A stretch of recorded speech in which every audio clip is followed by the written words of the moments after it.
तो master supreme warrior की इस एपिसोड की शुरुआत वहीं से होती है जहां से पिछला एपिसोड खत्म होता है। जो भी एल्केमिस्ट के बारे में इसको ज्ञान मिला था ना, उससे एंड में इसने एक कंक्लूजन निकाल लिया कि अभी सारी ज्ञान की बदौलत में बहुत जल्दी ना ऑजी किंग ग्रेड का एल्केमिस्ट यहाँ पे बन जाऊंगा। लेकिन ये जो पिल मेरे हाथ में ना पल पल पे, जो कि खुद ऑजी ग्रेड का जिसके ऊपर पिल क्लाउड यहाँ पे बना हुआ है, अभी के लिए इसको मैं खा यहाँ पे नहीं सकता। अभी के लिए खाऊंगा तो मेरी बॉडी यहाँ पे सह नहीं पाएगी। पहले मुझे उतना स्ट्रॉन्ग यहाँ पे बनना पड़ेगा ताकि जो मेरी बॉडी है ना, मेरी बॉडी यहाँ पे सह पाए। और तब उसको याद आता ब्लड एसेंस स्टोन।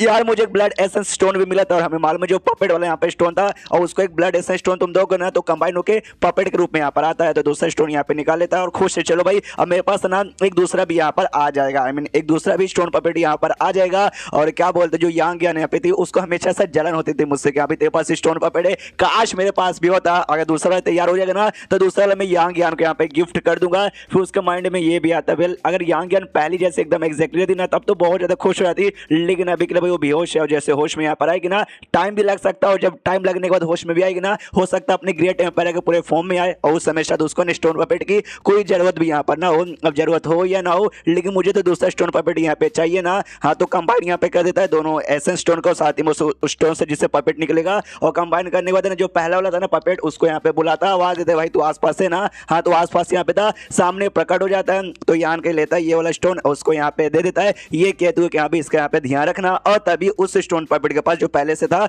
उसके पास एक स्पेस रिंग था। और तभी याद आता या मुझे याद है डेमनो ब्लड टेंपल के जो लीडर यहाँ पे थी जो भाग रही थी, मैंने स्टोन पपेट को उसके पीछे भेजा था मारने के लिए। इसने मार के उसका स्पेस रिंग यहाँ पे ले लिया। अरे वाह यार बहुत बढ़िया, रिंग ले लेता है और पत्थर वगैरह से देख के कहता है हाँ भाई इसका ध्यान रखना। और उसके बाद उसको भेजने के बाद जो रिंग यहाँ पे था, रिंग में चेक करते, चलो भाई रिंग के अंदर यहाँ पे क्या है मैं चेक कर लूँ। तो जैसा रिंग में चेक करते लिटरली ढेर सारे सामान, सोना चांदी क्रिस्टल वगैरह बहुत सारे कमाल कमाल की चीजें यहाँ पे पड़ी हुई थी। ये भी देखते हुए लेता, ऑफकोर्स उतनी बड़ी सेट के यहाँ पे लीडर थी तो इतने सारे सामान तो होने चाहिए। और तभी एक बुक यहाँ पे था जो डेबोन ब्लड थ्रेड टेक्निक यहाँ पर ना, जो कि यान के ने फर्स्ट हाफ यहाँ पे सीखा था। बाकी कंप्लीट हिस्सा भी उस बुक में यहाँ पे लिखा हुआ था। यान के देखते खुश यार यही तो यहाँ पे चाहिए था। बाकी मतलब कंप्लीट हिस्सा जो मुझे उस लड़के द्वारा यहाँ पे मिला था, उसमें खाली आधा हिस्सा मिला था और मैंने आधा यहाँ पे सीखा। अब इसमें बाकी पूरा भी यहाँ पे लिखा हुआ है और बाकी पूरा भी काफी डिटेल में यहाँ पे लिखा हुआ है। लेकिन उनका जो सेट है ना एक इविल सेट में आता है। और इविल सेट ना बेसिकली उनका जो तरीका रहता है ना टेक्निक का, वो इविल तरीके से सीखने वाला रहता है, जिस चक्कर में उसको इविल सेट यहाँ पे कहा जाता है। और ये तरीका भी काफी ज्यादा यहाँ पे इविल है। पहला हाफ सीख सकते हो आसानी से, उसमें कोई दिक्कत नहीं होगा।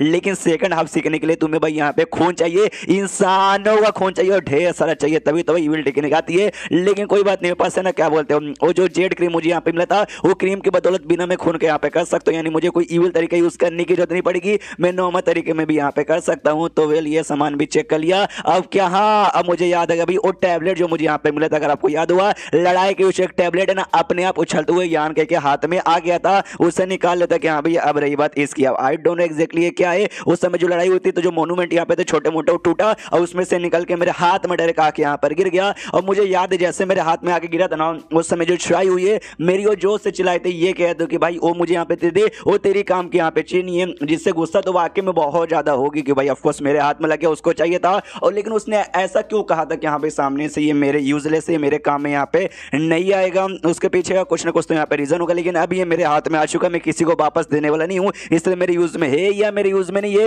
वो मैं डिसाइड करूंगा। लेकिन पहले चेक कर लेता हूँ एक्जैक्टली ये है क्या। तो जैसे यहाँ पे चेक करता है तब इसमें मालूम चलता है एक टेक्निक यहाँ पे लिखी हुई है, जो टेक्निक यहाँ पे कहा जाता है स्टार रिफाइनिंग आर्ट, यानी स्टार यानी जो प्लेनेट यहाँ पर होता है ना उसको रिफाइन करके उसका मास्टर बनने का। अगर आपको याद होगा पुराने चैप्टर्स में हमें बताया गया है हर स्टार का ना एक स्टार सोर्स रहता है, और स्टार सोर्स के पास पहुंच कर तुमने उसको अच्छे से यहाँ पर रिफाइन कर लिया ना, पूरे स्टार के तुम यहाँ पे मालिक बन सकते हो। तब इसको सारी बातें समझ आने लगती है। हाँ पक्का शायू को इसके बारे में यहाँ पे मालूम होगा, तभी तो उसने मुझे बोला कि मेरे काम की चीज नहीं है कि भाई बंदे को कम से कम ना ऑरिजिन किंग ग्रेड पे रहना चाहिए भाई किसी भी स्टार को यहाँ पे रिफाइन करने के लिए। तभी तो भाई मैं उतने ग्रेड पे नहीं हूँ, मैं तो खाली ऑरिजिन रिटर्निंग स्टेज पर हूँ। तो सामने से ऑफ कोर्स मैं यहाँ पे बिल्कुल भी रिफाइन नहीं कर पाऊंगा। इसको तुमने अच्छे से रिफाइन कर लिया, स्टार सोर्स को रिफाइन कर लिया, तुम स्टार मास्टर बन जाओगे। और ये टेक्निक जो टेक्निक इसमें लिखी हुई है ना उसकी मदद से ही कर सकते हो, और ऐसा वैसा कोई आलतू फालतू टेक्निक से यहाँ पे कर नहीं सकते हो। लेकिन जहां तक मुझे याद है ऑरिजिन किंग बंदे मतलब कर सकते हैं रिफाइन, लेकिन जरूरी नहीं कि अभी हमेशा लोग सक्सेसफुल भी हो जाए, फेल होने के भी बहुत सारे चांसेस होते हैं। और ढेर सारे बंदे यहाँ पे पहले से फेल हो चुके हैं, ऐसी इंफॉर्मेशन मुझे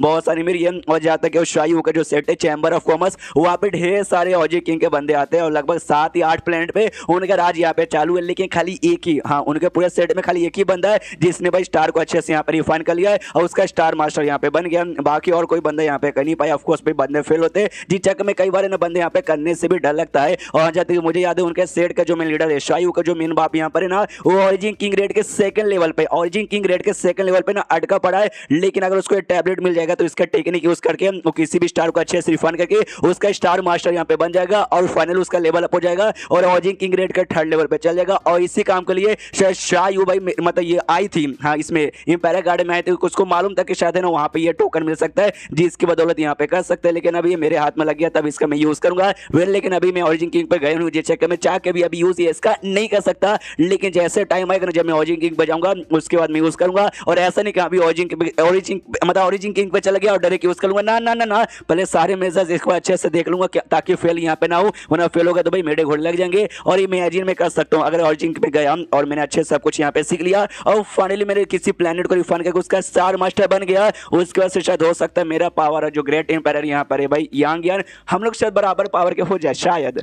उसके बाद यहाँ पे शेष होता लगभग क्या बोलते हैं भाई आधे महीने बाद यान के आराम से अपने कमरे से निकलता है तो बंदे लोग यहाँ पे देखते हैं इसके सेट के, वो कहते हैं कि ओके सेट लीडर जी नमस्कार। ये भी कहता है चलो नमस्कार, मैं इतने दिन से बाद मतलब कमरे से लौटा हूँ तो यहाँ कुछ चेंजेस हुए क्या? सामने से कहते नहीं, जब आप अपना कल्टीवेशन यहाँ पे करे थे ना तो सारे के सारे बंदे भी अपना कल्टीवेशन यहाँ पे कर रहे थे। हाँ जो ग्रेट एल्डर यहाँ पे ना भाई एल्डर ये जो कि 6th लेवल में यहाँ पे गई थी यांग यान के साथ वो यहाँ पे वापस लौट चुकी है। तो यान के बोलते चलो बहुत ही बढ़िया, तो एक काम करो मैं उनसे मिलने जा रहा हूँ एल्डर ये से। और जो एल्डर हुआंग को मैंने लाया था ना उसके साथ एक छोटी बच्ची भी आई थी यूनार, हाँ उन दोनों को भी मैसेज देके वहाँ पे बुला दो। तो उसके बंदे लोग कहते हैं उसके ठीक है। फिर यान के एल्डर ये से मिलने जाता है, एल्डर ये के साथ मिलकर यहाँ पे बातचीत कर रहा था। तो एल्डर ये सामने से यहाँ पे मतलब पूछता है यान के वेल जो यांग यान है अभी उसकी हालत यहाँ पे कैसी है, होश में है क्या? वो कहते वेल अभी के लिए होश में तो नहीं है, ये टाइम यहाँ पे लगेगा लेकिन सेफ है, टेंशन लेने की कोई जरूरत नहीं है। तो यान के बोलते काफी बढ़िया। यान के सामने से ये भी पूछता है कि वेल अच्छा भी तो यांग यान यहाँ पे सो रही है और जैसे आपने बोला भाई सोने के बाद मतलब उठने में ना उसको काफी टाइम लग सकता है, 100 साल भी लग सकता है। तो जब तक आपका क्या विचार है? जो सुनते अब एल्डर ये समझ नहीं है तो उसे तू कहना क्या चाहता है? जो सुनते यान के यहाँ पे कहता है वेल आप ऑरिजिनेटर स्टेज के 3rd लेवल पे जा चुकी हो और लंबे समय पहले यहाँ पे जा चुकी हो यानी भाई उसके बाद जो लेवल आता है ऑरिजिन किंग आपका उस पे जाने का यहाँ पे क्या विचार है? आपको क्या लगता है आपका औकात उतना नहीं है कि ऑरिजिन किंग पे नहीं जा सकते हो? नहीं आप जा सकते हो, आपको उतनी औकात यहाँ पर है लेकिन आप अभी तक इसलिए नहीं जा पाए क्योंकि भाई ये जो प्लेनेट है ना ये प्लेनेट का औकात उतना ज्यादा नहीं है, यहाँ की वर्ल्ड नहीं हो जाए या फिर यहाँ का जो भी प्रिंसिपल है ना उतना ज्यादा हार्ड नहीं है कि किसी बंदे को ना ऑरिजिन किंग पे यहाँ पे पहुंचा सके। जो सुनते सामने से अभी भी कंफ्यूज एल्डर है कि एक सेकंड एग्जैक्टली मुझे बताओ आप कहना क्या चाहते हो? जो सुनते यहाँ नहीं बोलता सिंपल कि भाई मैं ना आपको अपने साथ है ना बाहर ले जाना चाहता हूँ, या प्लेनेट के बाहर वहां पे जाओगे ना वहां पे कुछ समय कल्टीवेशन करोगे तो आप पक्का ऑरिजिन किंग पे पहुंच जाओगे।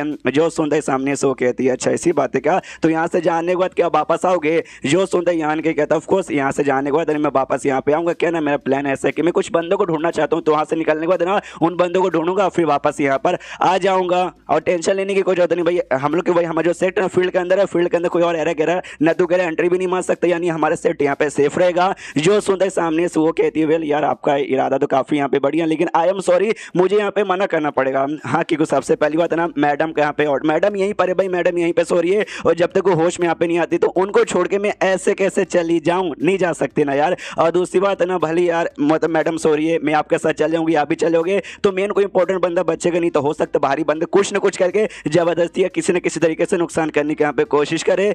तो हाँ बस यार ये सारे रीजन के चक्कर में सामने से मतलब मैं मना करना चाहती हूँ। उतने में जो एल्डर हुआंग और छोटी बच्ची उनार के साथ यहाँ पर आती है तो एल्डर ये यान कैसे पूछते अच्छा आपने बुलाया इन दोनों को? यान के बोलते यस मैंने बुलाया।